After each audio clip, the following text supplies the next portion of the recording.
this now. This was my first time going to a gentleman's club, and so I was extremely young.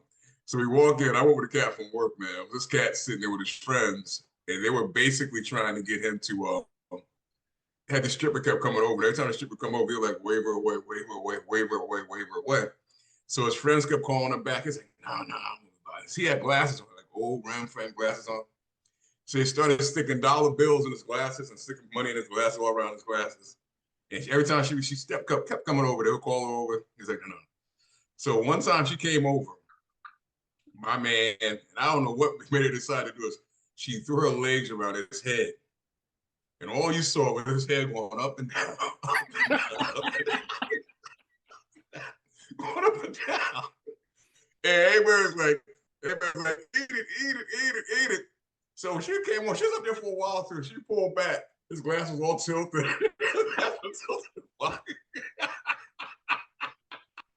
The money from his glasses, she took the money from his glasses.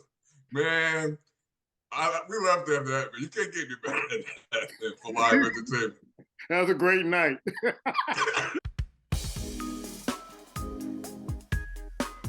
Welcome to the First 40 Sports Show with the Goon Squad. It's Black Door Ice Water and yours truly, Puma. We're going to hot takes, questions from the squad. Black, what's your hot take this week? Man, this is interesting. It's kind of a super hot take, man. I just saw this recently, man, with Drew Brees. Remember the quarterback? Started off the San Diego Chargers, retired with the New Orleans Saints. Says he cannot lift his left, his right arm, his throwing arm. It comes from a surgery he had back in 2005. I think it's chronic arthritis. He cannot lift the right arm. He can only throw a football with his left. And I stop and think about this, man. I know football it's intoxicating, the money, the Super Bowl, whatever. How would you like to be in your 40s, man? Cannot lift your right arm. Thoughts? Ice? Man, that's crazy. But on the other hand, I mean, look, hey, I only make a quarter of what he making. And look, I'm thinking about my arms and my body and what I did as an athlete. So for whatever, I understand that, but at the same time, you got to think about all the money he made and all the experience he had and whatnot too. So it's kind of part of the game, bro. I mean, and I ain't trying to be funny, but you ain't paralyzed and you love the game. That's what you did. You left it on the field, right? And a lot of people, they would have done a lot more or suffered a lot more injuries in order to live his life. So, but I get it. I wish him the best and nothing like that too. But you got to think about and I'm not trying to be funny, but maybe that grew up that way. You think about the concussions and everything. Actually, I think you didn't come out too bad. You think about the concussions and things like that some of the guys suffered back in the day and to make half the money. I mean, I feel you, but I think he's gonna be okay. Yeah, I thought about an article I read in Sports Illustrated years ago about Johnny Unitas and how he couldn't use his right arm after his career was over. But remember when we were talking about Drew Brees while he was playing, he couldn't get the ball down the field for more than 20, 25 yards. And we were like, something must be wrong. But, you could see it. Like defenses were kind of playing him a little tighter because they knew he couldn't throw the long ball anymore. And there were times where he tried, but they were unsuccessful. Your thoughts, Black? Part of me feels sorry for him. Part of me don't, man. I don't like the stance he took with Colin Kaepernick. I really don't. I haven't totally got over that. And at the same point, what you're speaking of, this was coming, Drew. You decided to keep playing, boss. For some reason, you stayed out there longer than you should have. You could have retired a couple of years sooner, and maybe it would have been a little different for your arm. So I just look at it as a grueling sport. I mean, I hear what Ice is saying. It's true. It may sound harsh, but some other cats are dealing with some other things that are more stringent than that. So tough game, man. Tough game. It's just something that you think about it. These cats out there on Sundays, man. I remember Bruce Smith said a long time ago, he said, I give my body for my family to live well. And that's how he looked at it. That's what it is. Yeah. Hot take, Ice. Yeah, hot take is, I've been reading it. I always wanted to know about this off and on, but been reading recently about, they've been talking again to Barry Sanders, why he quit football, why he retired so early. And most people thought about it, him retiring because he just was done with the game, and that's what he said. And he's like, also too, that the Lions not winning or having an opportunity to be a successful franchise during that time kind of pushed him out the door. And part of it that came up was the fact that the quarterback, Scott Mitchell, they really weren't that good along the line. So Scott Mitchell caught a wind of that, and everybody was blaming him. And Scott Mitchell says, "F all y'all, Barry Sanders too." So your thoughts about that? Wow. Black. Wow, he said that to Barry too. Wow, man. I mean, I think Detroit long before they got Scott. I remember that contract with Scott Mitchell. I forgot he played for first, but he signed as a free agent. They gave him a lot of money back then. He was like the first free agent bust that I can remember. To me, I think Barry just got frustrated. I'm not gonna say it was a quarterback. I think he realized the organization was going to probably do much. He got frustrated getting close and couldn't go over the hump. And I think he realized he was carrying the team. I think it was smart. I mean, looking back at the time when he did it, I kind of, didn't want him to because I wanted to enjoy his talents. We listen to what's happened to other players, man, and how they feel, how they're moving around. I think it was smart, man. No, did he win the Super Bowl? No. But we all, in my mind, one of the best running backs I ever viewed, bro, without a doubt. I mean, I like Emmett, don't get me wrong, but you put Barry Sanders on the Cowboys front line, you'd have to put a whole new Hall of Fame up for Barry Sanders, bro. That's how bad he would have been. Yeah, Megatron left, I think, and probably for the same reason, because Detroit wasn't really invested in championships or even getting to the playoffs. They would kind of bank themselves on one player, one star player, and kind of ride that player out until, his playing days were over. I think of Billy Sims, same thing with the Detroit Lions. So I didn't want Barry to leave either, but he couldn't see anything in the future of a playoffs or a Super Bowl. And then Mitchell, them paying him all that money and then not paying Barry what he was really worth, carrying that franchise, and even just making people want to watch the Lions because of Barry Sanders. So this is the first time I've even talked about Mitchell since I've seen him play, because he was not a factor in Detroit Lions football. And for him to say that, man, he's going to be making a lot of enemies. I'm not even sure he's going to be allowed in Michigan again. Let alone being talked in conversations about football. Ice? Yeah, I mean, I understand. We kind of had an idea what Barry was thinking, at least from what he shared earlier. But then I guess he brought out some memoir, and part of it he included, they didn't have strong quarterback play, and then you look at the amount of years that Barry was there and how many years he played with Scott Mitchell. But what I find ironic about it is Scott Mitchell was like, "Look, man," he said, "Y'all, yeah, there's a lot of people in that dealt with it." He said, "Wayne Fonts, the coach, he didn't have my back." He said, "Nobody had my back." He said, "You act like it was just me." He said, "You go back to the seasons where Barry was supposed to step up in certain games. The one time we did make the playoffs, he didn't do nothing. He didn't rush for nothing." And he said, "Look, and y'all want to blame me? It was just my fault." And he said, "You know what? I heard you say this, okay? You know what?" He said, "F all y'all. F all y'all. Barry Sanders included." I was like, "Damn, Scott Mitchell, tell us how you really feel." But I say this. I mean, if I'm the quarterback, I'm like, "Look, hey, I did my best. Y'all need to do a little something too." I feel him a little bit, but was Scott Mitchell the only reason why they didn't advance? That's my question. And I understand No. quarterback does hold a lot of the blame, Tony Romo. Anyway, but Dak Prescott. Anyway, I get it, but that's not everything. So I get it, and I feel him. He has a right to his opinion. It's kind of like what's the word they've been saying? Like in Dallas, there's certain people that they probably never come to Dallas again because they play for him. Jackie Smith. Anyway, got that touchdown in the Super Bowl, but I'm okay. I'm in therapy. But I'm just saying, I understand where Scott Mitchell's coming from a little bit. All right. Got a couple of stories I wanted to touch on before we get to our schedule. Carissa Thompson basically admitted that sometimes she was making up those reports on the sidelines. And Ice, you and I, and Black, we dealt in media for a long time. Black got me in the media. I know me and Ice wrote for a college newspaper. He went on to be a sports writer. And this is so foul. When I first heard it, I was really surprised that no other networks are really kind of talking about this, and you only can get it in print media. But this is a no-no. I think they get these, pretty or beauty, as far as a European standard, these beauty models and stuff to go along in the sidelines, kind of attract folks to the game. But you got to know what you're doing. You just can't be a pretty face, Ice. I agree with that 100%. I mean, she's just, I think, one of many.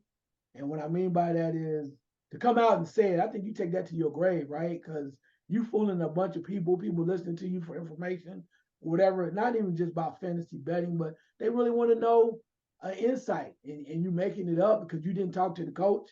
And you think that's what the coach might have said because he ran off the field and you couldn't catch him, that type of thing. But I also remember Michelle Beadle that used to be on ESPN and all that other stuff.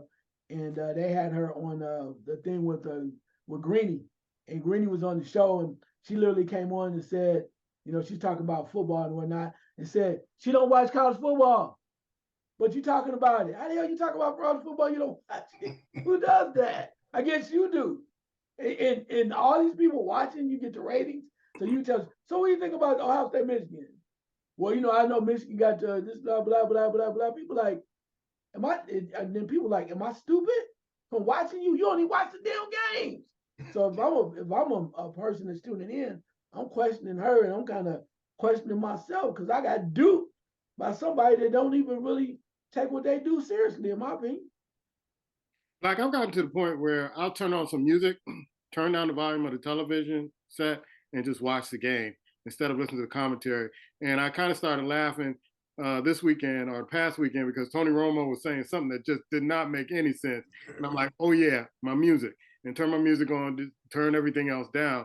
But this is really foul, just making up stories. And I think that they think that they're mostly men or boys are watching this that like to see pretty faces. You don't show the cheerleaders pretty much anymore, but we like to see pretty faces.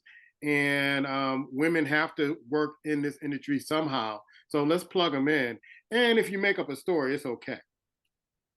I mean, I think the chicken just came out the bag, man. Came out the barn, bro. Let's be honest. Let's really be. I mean, let's think about this. When you're watching a game, a player goes down. Do you really need to know if this is a tibia or whatever? Or you need to know if he's coming back or he's not. Let's get real. And even at the end of the game, I was watching the end of the game last week, and I think she does a great job on ESPN. Absolutely. But this is the question I'm tired of hearing. How did you feel about that last drive? That's their job. What does opposing feel? They got it done. So I'm being honest, bro. I'm being real honest. I mean, I hate to kind of do away with them, but is it necessary? Is it really necessary? Because the questions they ask are kind of script. They don't really speak to the moment. Can you tell me how you feel? What about to break down and cry? You get that every now and then. But I'm not surprised. Did that surprise me? I'll be honest with you, man. A lot of these cats on ESPN, Adam Schefter, I think half the stuff he said is made up. They don't tell you anything. What do they tell you? You can look at a play got hurt. Well, he's going to be out 4 to 5 weeks. Adam Schefter breaks the news. What the hell is that breaking? What's breaking about that? So let's be honest, man. We know what journalism is now. Why are we surprised? She just got to the point where she's not doing it no more. She probably was sitting in the bar having a martini and said, you know, by the way, I made stuff up. Not important. Let's get real, bro. Let's just get real. This journalism at its best. That's where we are now. You know what I mean? You got football teams recording, college and NFL recording, doing everything illegally. We're gonna get mad at her being honest. I'm sorry, man. I can't follow it. I can't. I just can't. Come on, let's realistic. You mean to tell me we sit with a player with, I wonder what did he break? Is it his shoulder? Is it his nose? I can't wait for that damn sideline reporter. Yeah, I think it's more for fantasy, enthusiasts, the fantasy football kind of enthusiasts, whether they're players in the game or not. I'm not sure. I don't play it. Let me tell you something, man. I don't do fantasy anymore. I ain't give a damn about a sideline report. I was doing fantasy football, bro. You're paying to the scores, what's going on. If your player got hurt, guess what? You checking out the other score, the other players, man. Nobody paying attention to them. I'm being honest with you.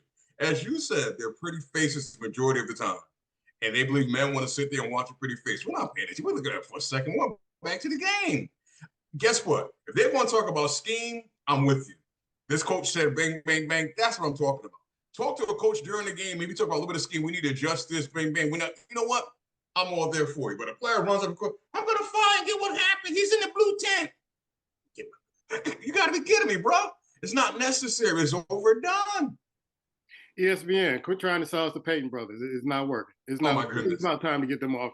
Take them out of all the commercials. You got your cool Corona here. Get out of here. Another quarterback, Tom Brady, thinks that there's a lot of mediocrity in NFL football. And Black, we said this a couple of weeks ago. It's because of you, Tom Brady. you're not in the game anymore. You want to be relevant. You want to kind of, give a statement where you're going to get, it's because of you. Football is the way it is right now because of you and the New England Patriots. Black? Gronk said it a couple of weeks ago, man, when he came out and said it. They changed the rules based on you. You was crying as quarterback in the history of the NFL. If they came near you, I'm amazed. And then you got Aaron Rodgers. Like, shut the hell up, Aaron. Shut the hell up. I just want you to go away. Take your boot. Get the F out of here. Go away. I'm tired of them. Aaron want to be an all bandwagon. Shut up. You're another one. You benefited from the rules. Seriously. Talk to Terry Bradshaw. I'll be honest with you. I seen Terry Bradshaw get dumped on his head. Remember that? They had no protection. Won 4 Super Bowls. 4. Roger Staubach, guess what? Hit after the play. They was hitting Mahomes the other night. The man basically pushed Mahomes. The flag. You got it. Yes, it's soft now. That's the NFL. Tom, you won Super Bowls. Guess what? You won all this charade. We're happy for you. Go somewhere and sit down, man. Shut your mouth. You're gonna commentate or walk away from a game totally. Because guess what? Nobody cares about you anymore. Nobody really does. Now you're trying to stay relevant. Are you gonna be in a commentating booth? Probably not. You signed that contract, but you don't really want to be there because you don't know what you want to do. Go somewhere and sit your bony ass down. I'm tired of seeing his name, anything about him. Stop it. All right, it's Tom Brady saying, "Hey, the game mediocrity. It's a lot of it." Your thoughts, man? I think a lot of people are mad at Tom Brady because he just kind of thumbed his nose at the game. He's like, look, y'all made the game soft as hell. I took advantage of it. Here I am. I mean, I get it too. I think that the same game that that allowed him to take advantage or was changed to benefit him. I know a lot of people are mad at that, but my man, like, look, don't blame me. Shit, look, I didn't go tell them to change the rules. I just did what you want me to do. Not play. You want me to tell them be tougher? And I think he just kind of running it like shrugging his shoulders. And people hate it because he won. And like, well, if the rules were different, then you wouldn't have been that way. He like, all I can do is put my hands up and show y'all these damn rings. So if you love or hate me, I'd be like, look, hey, you need to somebody else. If a quarterback was saying something about that, about the current day now situation, I'm like, you need to work on your damn game. You need to work on your game. Because at the end of the day, there's certain people you just don't like because they're winners. Right. And I think a lot of this comes from some people whose team that are fans, their team they never won nothing. That's the other part too. Let's keep this 100. There's a lot of people out there that's rooting and they just don't want to, it is what it is. I mean, the game changed, man. I don't like it. I don't like the game the way that it is because we grew up a certain kind of way. But I mean, what? But Ice, realistically, has the game changed in the last year? It was that way when it was playing. My point, you played in that mediocrity AFC division for years. They gave you 8 wins. Now you want to talk about the league? Shut the hell up. It ain't changed overnight. He ain't talk about when he was playing. When he was benefit playing the Jets, the Bills, the Dolphins in year. Now 6 wins and puts you to the playoff. Or you just say, this game is mediocrity. This team's a mediocrity. Are you kidding me? Now, if you retire, you want to complain. It's not that people don't like him. They don't like him saying it because you benefited from it, bro. You can't steal money out of my back pocket and then come back and tell me, you know what? You should have your pocket, sold up. I wouldn't win your pocket and got the money. Come on, man. It ain't about they don't like him. That's what it is. He should be the last person, like Gronk said. He should be the last person to open his mouth. I tell you what, next time, and I'm sorry to cut you off, next time you want to talk, let's talk about the Tuck rule. Let's go back and revisit the Tuck rule. Give me a comment on that, Tom Brady. I'd like to hear about that. Because tell me the last time a black quarterback got a rule change like you did. I want to hear about that. Well, we know better than that, though. That's a whole different ball game. That's a whole different ball game. Because you're going to do that. I ain't even going to get started on that. Because we know how because we accept it. We don't say nothing about it. That shit go back to Jefferson Street, Joe Gilliam. We ain't going to go there. We're not going to go there. But why not? But I'm just saying because of the fact that I understand it, but there's more to it, I guess, for me, that it's almost like he said what he said and whatever, but we still buy into it because we know how they do. They change the rules for who they want for people to benefit, but yet now we want to say something. Like I said, and I'll get off this real quick. It's like the African-American players. You can do something about the whole thing, but you choose not to. So I'm done kind of listening to whatever now because he said something. I guess I'm just saying, man, like you said, he said what he said. You won't hear from them. It is what it is. That's all I'm saying. But my thing, he should, My point is, football, yes, to a degree, it is true. But I think it's, I don't think it's people don't like it. It's an insult to the fans that are watching it. It's an insult to the players that are playing now. Seriously, to I say agree. that, like, yeah, it's an insult. That's why they don't like it. I You're agree. insulting everybody's intelligence. Like when it was so much better a year ago when you was, throwing interceptions. Oh, it was better then, right? Wasn't mediocrity? Okay. I agree with you 100%. I do, but I think at the same time, from the standpoint of he like, look all these damn rings, y'all got it. But at the same time, and you're right, I think people are mad because he's insulting people's intelligence, basically saying to me, this shit was easy. It was easy when you changed the game. Let me say this, Tom Brady. Come on this show. I want to ask you, how many of those rings did you win knowing that you had a recording of what they were doing before you played them? Let's talk about that. If you want to talk about let's talk about that, man. How about mediocrity? You basically bought championships, you and Bill Belichick. Go somewhere and sit down. And tell your owner to stay out of Florida while you're at it. To me, strip malls. To me, it's like it tarnishes when people say great, because if the rules have to be changed to make you great, then how great are you? How big of a Hall of Famer are you? They changed the rules for Jordan. So they said Jordan's the greatest player to play. I'm like, I don't know, because they changed the rules. To me, Michael Jordan and Tom Brady benefited from rule changes in their respective leagues. And Magic Johnson, we said it last week, Magic Johnson said, hey, can't get too close to Michael, it's a foul. And so the players even recognized that was the same thing. When Tom Brady, the unnecessary roughness, which I hate in football. If you're a football player with a jersey, you get hit, you just get hit. But football players, the franchise players, were getting injured so much, especially quarterbacks, that they changed the rules. And they changed it primarily because Tom Brady, he was the face of football. The New England Patriots are winning those championships, dominating the AFC East. And so he was the face of football. He can't be hurt. And I saw a video of Kevin Hart, who was saying, you can't touch quarterbacks here. Put the pillow down first, and lay him down on the pillow, and you can get a sack. And so that's what I kind of saw. So how great can you be if the rules are changed for you to benefit you so that nobody could touch you, nobody could really play the game the way it's supposed to be played?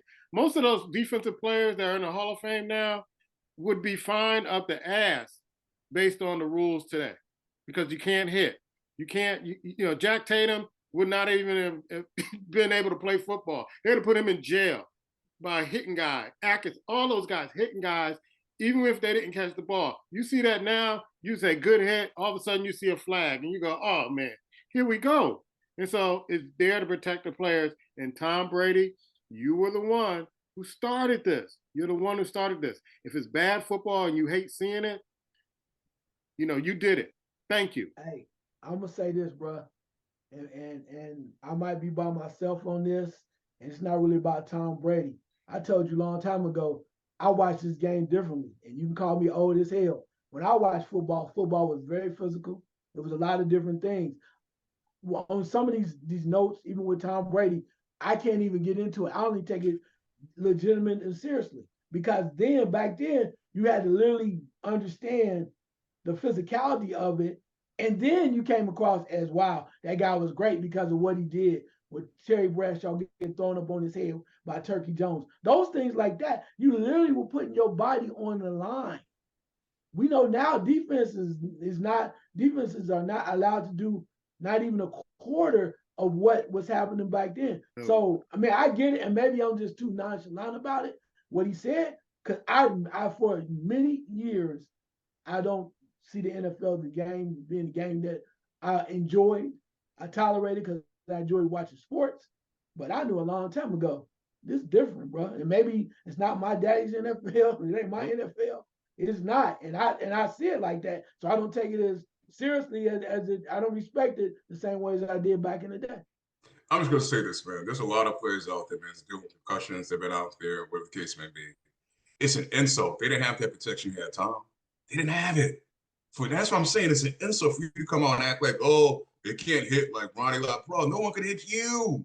When the last concussion you even came close to? So to say that to me, you know what I mean? And that's the problem with NFL too. You look up to these white leaders, say exactly what it is.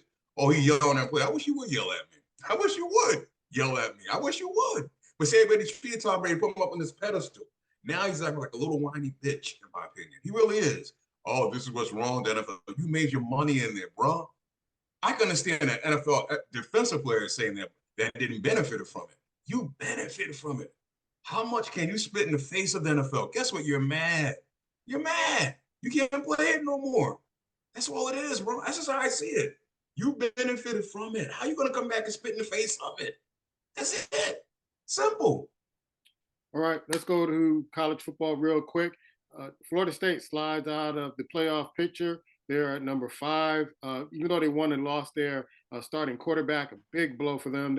And there are a lot of rivalry games coming up this weekend. This is probably the best weekend in football before the playoffs. You got Georgia against Georgia Tech. You got Ohio State against Michigan. You got Washington against Washington State. Florida State against Florida. Oregon against Oregon State. Texas at Texas Tech. And you got the big one, Alabama at Auburn, and this is this is always a this is always a barn burner. Let's go to Ice first, man. What are the games you're looking forward to watch? And I saw a great game with Washington and Oregon State last week. Washington was fighting for their life to kind of stay in the playoff picture. Your thoughts? Yeah, I'm gonna stick right there with that Washington Oregon State game, man. Sooner or later, I think they're gonna run into somebody. They got a little defense and can score some points, and we'll see how that works out. I mean, you cannot dispute the fact that they play one of the toughest schedules, but it seems like they've been sliding by. And they say you need a little luck to win a national championship. Maybe that will happen for them. Louisville over Miami, very impressive by them by that getting by. I know they lost some games before. Michigan over Maryland. All I'm gonna say is this, man. You know what? They looking like one of them old Bo Schembechler teams. You know, 3 yards in the cloud of dust. They not even trying to throw the ball. But hey, you winning. That's all the people care about. You winning and you move forward. I'm gonna say this. We know what it is. It's time. We know what it is. It's only one game that matters right now. We know what it is. I'm looking forward to this game because I want to just see.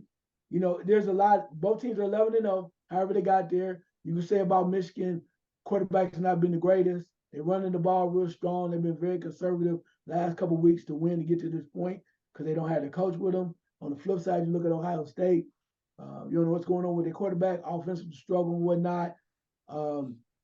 Except for Marvin Harrison looking like they got one-trick pony. But the defense has come up dramatically. So I think there's both questions about both teams, a lot on the line. But at the end of the day, weather, whatever it is, Harbaugh is not going to be on the sideline. It's a lot going on.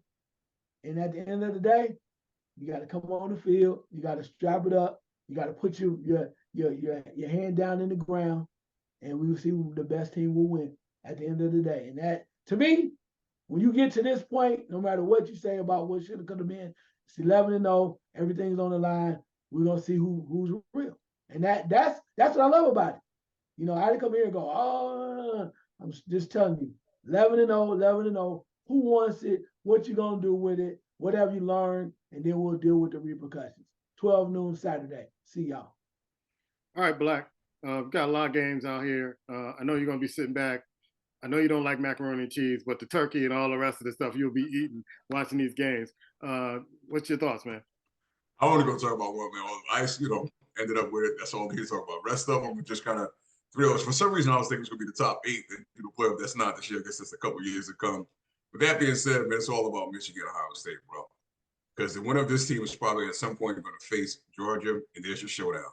The rest of it is all just driven, dress it up a little bit, throw a little stuff on it, a little snow, whatever you want to put, snowflakes.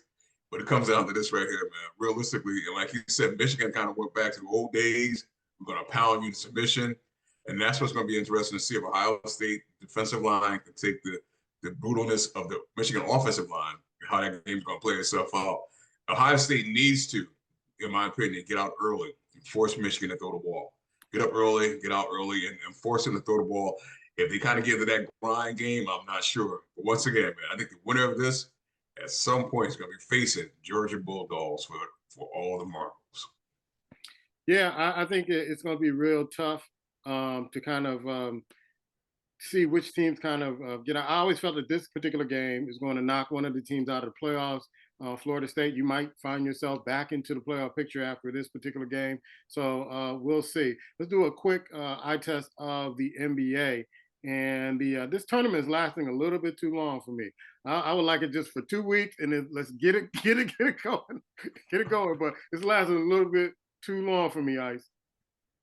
Yeah, it is, but it's been some good games, man. I mean, if you watch a little bit, I have to admit, yeah, that happened. I mean, all I care about is my team. I love them. They're my favorite team. I think I might get some paraphernalia. OKC. They are like, what? What? We here, we may not win the championship. We are right here. We're making noise. I love watching them. I like watching Sacramento. You look at the far as on the East, how Milwaukee is making some noise. But Minnesota is making noise top in the West, right? Denver, OKC. There is a lot going on. Dallas is right there in the mix with two guys averaging 73 points together. We know who they are. There's a lot going on. I think that tournament is kind of showing you there's a lot more parity in the league. And I'm not sure, even though Denver is Denver, right? Amazing. But Denver is, we know what's going to happen, but we know Denver is not as dominant from the whole league. Maybe they take a couple of games off, but I think it's going to be more interesting than we ever thought this year as to who's going to win it all. Black, your eye test.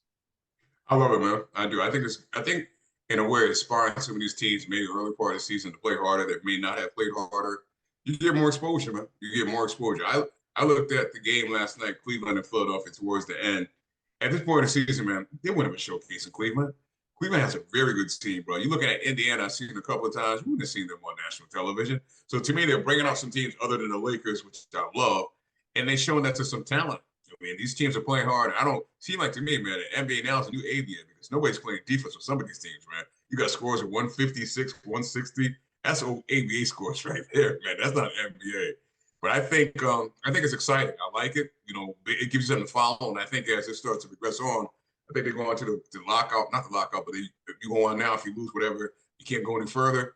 I think the play is going to get even better, man. I really do. I think they're doing it at the right time of the season because usually this time of the season with NBA, to me, the season starts, there's a lull. You stop paying attention to it. You focus back more on football during the week. You're not paying attention. Now you're paying a little more attention to NBA, what's going on, and keeping a close eye on it. All right. College basketball, I don't know if you guys want to talk about it, but Kansas went down last night. Marquette is a very impressive team, and Shaka Smart got them playing really heads-up basketball. UCLA fell down in their game. You have the preseason kind of tournaments going on. So I'll go to you, Black, first. Have you been able to watch college basketball so far? No, I haven't, man. All I want to say is Shaka Smart, see you in March, baby. That's what I'm going to say to you. Bring that in March. It's nice. It's nice in November. What you going to do in February, March is the question. Because Shaka, we've seen this from you before. I'm being honest with you. I root for you, but bring it in March, man. Bring it in March. All right. Some of the games you've probably seen. What's your thoughts, man? I mean, it's beautiful, man. I watched more basketball in the last 2 weeks than I have probably in 3 years. So you like Kansas got popped last night. Marquette is a really good team. Then Purdue, man. Purdue with the big fella, they look pretty good. They got a lot of transfers moving around the circuit. Mark, you said Marquette is just small, but they're very interesting and they play solid basketball. Tennessee's a lot tougher than what I thought. Then you look at, I've seen Duke a couple of times. Duke looks real good. It's a lot of good teams out there. So I'm excited about it.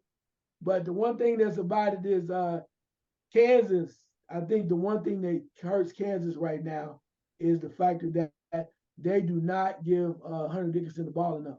They're trying to get these guards trying to move around and do all these great things. You got to get that ball to the big fella. He's playing well. Then you had the other small forward. So they're very good, but sometimes the other guards or the other people get too caught up in what they're doing. But it's going to be interesting because now we're going to see what Black Thor is going to try to defend his title and who he's going to roll with because I think I already got my champion already. I ain't going to tell you who it is. Leave it right there. I'll declare that right now if you want me to. All right. Same thing, New Year. Same thing, New Year. That's what I can say. Same thing, New Year. Last second shot, Black. I saw today, man, where Jimmy Johnson He's going into the Hall of Fame in Dallas Cowboys. 20 some odd years later. That's an insult, Jerry Jones. I'm serious, man. If I was Jimmy Johnson, I wouldn't even show up. I would tell him I'm coming. I wouldn't even show up. I wouldn't even. Why? I mean, come on, man. You know, as men, sometimes we gotta put our petty differences aside and let's just be mad. That is so petty, bro. You haven't sniffed the Super Bowl since the last time, Jimmy Johnson, where you won one after him. Now you want to put it, and he's saying basically this should propel us to win one this year. Jerry, put the cognac down, will you? Ice, last second shot. Yeah, I was gonna bring this up as a question, but I'm gonna throw it out there. Watching this college basketball season, what I'm finding out more and more is the factor that the question is, are most athletes or basketball players guys that are athletic or athletes, or are they thinkers, or is there a combination of both? Because I'm watching some basketball and I'm like, okay, you can almost really tell the difference. Guy goes to the hoop and he's driving, and you see a guy to your left or your right. Instinct tells you if guy's wide open, especially if you start, you give him the rock, right? But some guys just shoot the ball because they're open every time. And I know you want a combination of both, but what I'm finding out is we may not have the greatest thinkers sometimes in making decisions, and that's what makes a difference in whether or not teams win games late in the season and also in the tournament. True. Black, December 23rd. The heavyweights are coming, bro. I know you don't watch boxing, but it's loaded with heavyweights on December 23rd. The Christmas Eve. Man, you gotta watch this. It's gonna be knockdown, drag out. I feel like I'm in the WWE, announcer of WWE for Black. Gotta watch this card, bro. Anthony Johnson, Wilder, Bivol, all these dudes, heavyweights. I think they're gonna be a fight between the fights and some of these heavyweights, because the way the press conference is going, they want at each other. They don't want the guy in front of them. They want the guy that's fighting the other guy.